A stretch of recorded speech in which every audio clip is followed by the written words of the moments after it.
Chart it, point it, zoom it, press it, snap it, work it, quick erase it. What would life be like if we didn't have any of this crap? But when it got taken away, it was just like, there was so many like hours of just nothing. Like, it was just like, whoa. Technology. It might sound like some sort of cruel joke, but imagine going on a digital detox. No TV, no computer, no iPod, not even a mobile phone. Technology.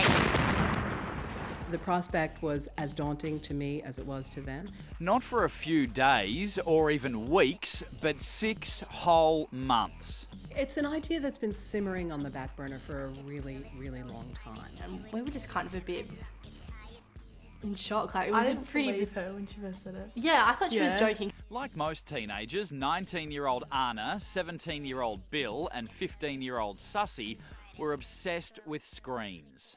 We're talking a laptop each. We're talking an iPod each. We're talking mobile phones.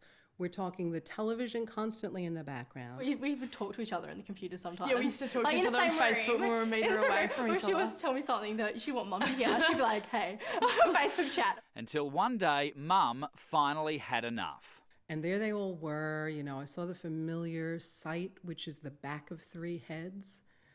Got the familiar greeting, which was,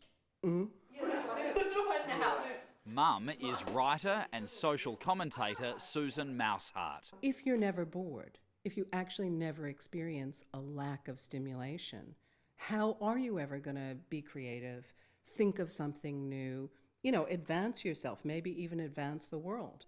Susan admits it was hard, I would have sold my soul for a DVD. but says the results were nothing short of amazing. We made eye contact. That was a first. For many years, we ate dinner together, and we didn't all sort of run to our separate corners of the house to do what was really important. We interacted. I mean, we connected. Walked, cooked. We cooked read. a lot. Yeah, we cooked a lot. We got really into cooking. We played and board games. One night I came home, and there were actually teenagers gathered around the piano singing. it had its challenges, but I think overall we were quite surprised at how easy it was to do. You could say one of the positives is that they learn what life used to be like.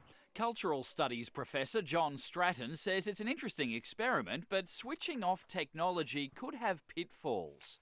People need to learn how to manage communication technologies in any case, and you're not learning to manage a communication technology by simply not allowing some people in your household to use it. So after 6 months in the digital desert, imagine flicking the switch back on. We had all of our devices lined up and at the ready, and we had the popcorn maker on, and as I say, we counted down, and when it hit midnight, we just went wild.